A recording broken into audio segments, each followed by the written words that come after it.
Terre africaine de football, la République démocratique du Congo ne s'est pas qualifiée pour la Coupe du Monde Qatar 2022. Si cet échec représente un frein évident, il ne saurait taire les ambitions du projet Objectif 2024 porté par le ministre congolais des Sports et Loisirs, Serge Nkonde. Ce projet du ministre vise la détection et l'encadrement dans 12 disciplines sportives afin d'impulser l'éclosion des talents.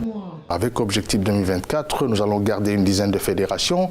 Nous allons les installer dans toutes les provinces, accompagner ces fédérations à faire le suivi des disciplines. Nous allons aider ces fédérations ou ces disciplines à dénicher des talents cachés à travers la République démocratique du Congo, créer des léopards dans toutes les disciplines.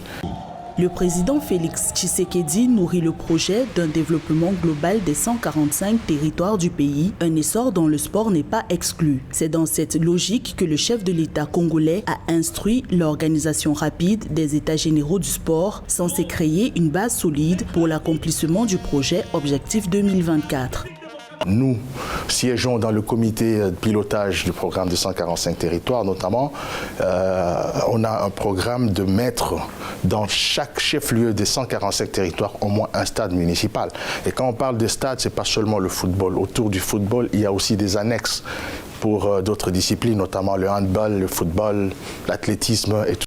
La République démocratique du Congo vise une qualification pour la Coupe d'Afrique des Nations Côte d'Ivoire 2023 et les Jeux olympiques de Paris en 2024, ainsi qu'un sacre au championnat africain des nations Algérie 2022. Dans le même temps, les chantiers pour l'organisation des Jeux de la francophonie en 2023 sont en cours, malgré quelques retards observés. La RDC a également remporté 10 médailles au championnat d'Afrique de lutte en mai 2022 au Maroc.